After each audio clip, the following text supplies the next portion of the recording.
How many thousands of books and coaches, and I'm included in this, so you can say a big number, but how many authors and coaches and teachers do you think talk about mindset and the importance of mindset? Oh my God, being in the real estate industry for 30 years, I can't tell you how often I heard the term mindset, strategy and mindset and scripts. 3 words I heard all the time that I was just like, shut up, I get it. But I want to tell you my take on success and the connection with mindset, because I think that mindset has been grossly overrated. I haven't told a lot of people this, and I may have said it in some books. I don't even know. But when I first started back in 2000, finished my psychology degree, thought I wanted to be a therapist, and I changed gears. And the reason I changed gears was not because I didn't want to help people. It was kind of twofold. One of the things was because I didn't want to help. I shouldn't say I didn't want to help. I didn't want to be surrounded by people 10 hours a day who were suffering. And it's not because I don't want to help. It's because I'm an empath. So until I discovered radionics, when I've been helping people heal, or, and I'm including mind stuff here, I'm not a doctor, I used to absorb it. And it just wore me out and it made me sick. So I knew that I didn't want to do that. But moreover, traditional therapy, and I'm not saying there are not some amazing therapists. My daughter's an amazing therapist, but she doesn't do traditional therapy. But traditional therapy, what do they want to talk about? The past. Hakuna Matata. The past is behind you. I wanted to focus on the future. So in 2000, I changed my graduate degree to be in liberal arts in communication and linguistics, with a bend on metaphysical, not metaphysical, because the university didn't have metaphysical on the thing. I went to Regis University, and they're a very regimented, highly accredited school. I changed it to communications, language and linguistics, something like that. I don't even know. It's on the wall. It's been there for 20 years. I should look at it one of these days. Anyway, the point being, everyone talks about mindset, but let's get really nitty gritty here. Mindset is your outlook on life. It's how you see things. Do you see the glass as half empty or half full? And people spend inordinate amounts of time, read hundreds of books, pay thousands of dollars in coaches and programs to change their mindset. Now, let's reason this out, okay? How do you change your mindset? That's not going back far enough. I do this when I'm talking about getting to the root of something.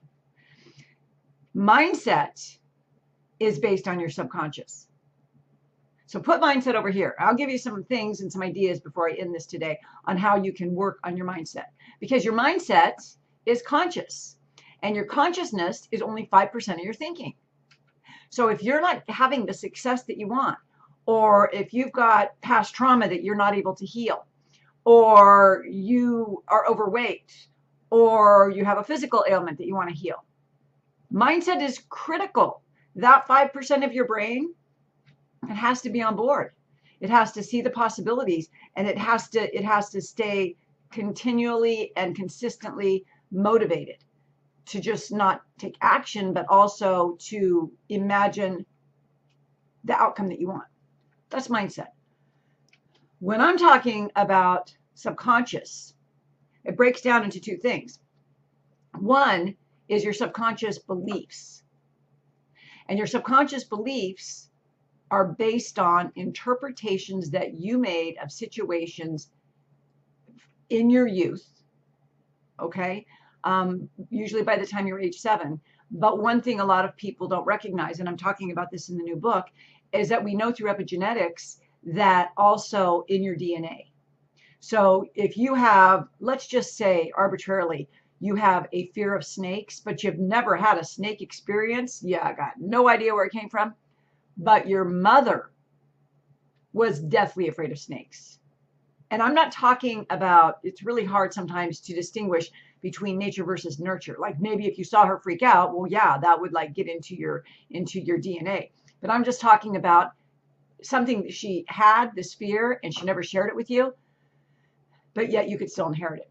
That's epigenetics. That's this idea that you come preloaded. You come out of the birth canal preloaded. You have genetic predispositions. And I'm not saying they're set in stone. They're not. But you have these preconditions that are genetically like in your DNA. And so if you're not aware of them, you can't change them. So all of this too is, even though that's not technically your subconscious, it's in the unconsciously aware category. Now, the other thing to keep in mind is when you have these experiences and events and traumas and tragedies, that energy gets blocked in your body. And if I haven't made this clear in previous videos, your subconscious mind is your body. A lot of people don't get that. It's not up here. It's this whole thing. And then through your chakras, it emits outward. And now it's in your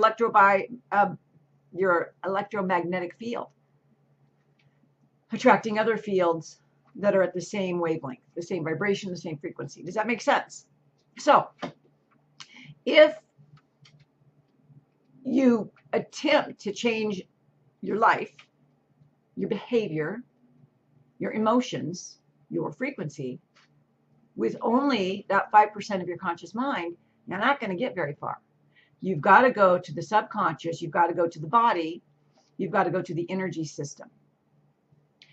And I have never, I've been a health coach, well, a wellness coach, a sales coach for a long time, and an intention coach for a pretty long time.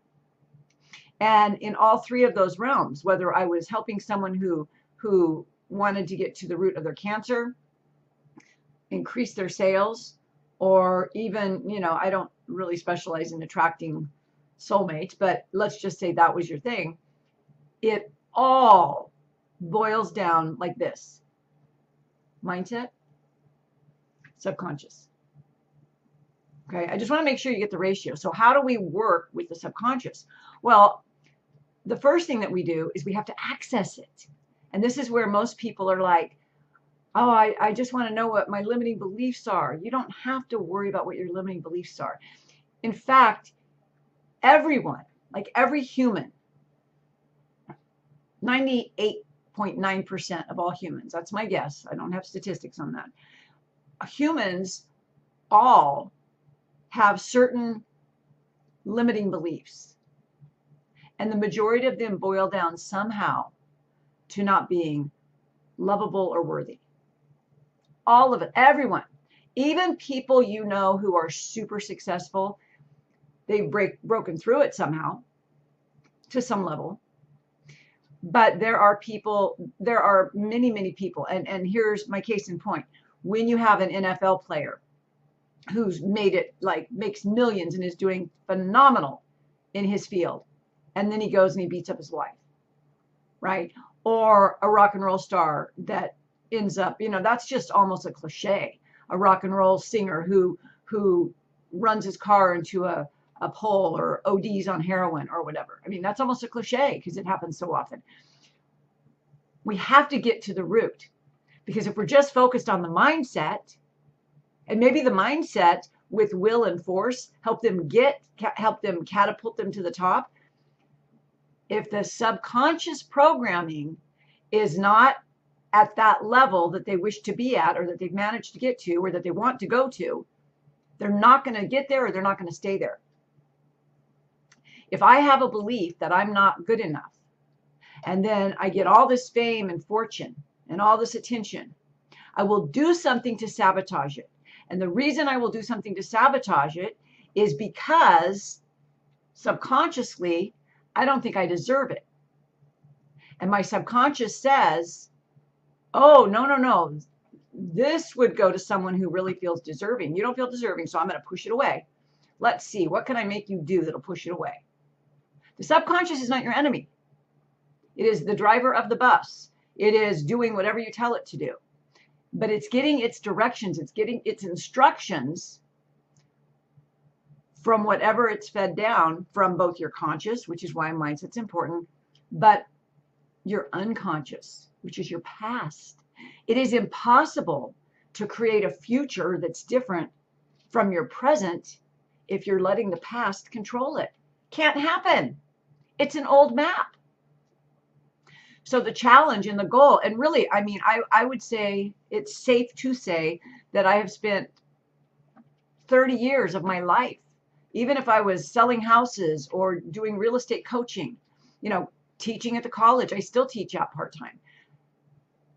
All of my passion has always been towards helping people get their intentions, and all the work has always boiled back down to their subconscious thinking and being in their body, which has led me down the health trail, which has, you know, made me turn into a radionics practitioner,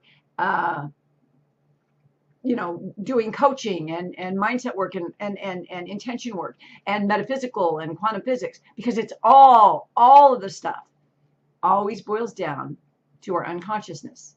I didn't used to know when I first became a hypnotherapist, I think in 2002, maybe 2001, I didn't know that the subconscious was in the body. But I intuitively knew, even back then, that in order for people to have change in their life, that they had to access the right hemisphere of their brain, an alpha brainwave level. I knew that even back then. I just knew it. I just knew it. And here's the, you know, I just did a reel on Instagram, which I'm starting to do more of, but I have a hard time because I'm talking to my phone. It's easier to talk into this camera because I'm so used to Zoom calls. Anyway, I'm getting there. And I explained it like, we think that we buy into the idea that we're all one. And quantum physics proves it, right? We know that we're all one. But what happens when we address that from a left hemisphere, busy beta brainwave, it's just information. It's just intellectually being processed. Oh, we're all one, big deal. But when we look at it with a reduced brainwave from a right hemisphere perspective, which is our creative, our superconscious, we connect with the superconscious, we connect with the quantum field, then we feel that we're all one. Then we feel it.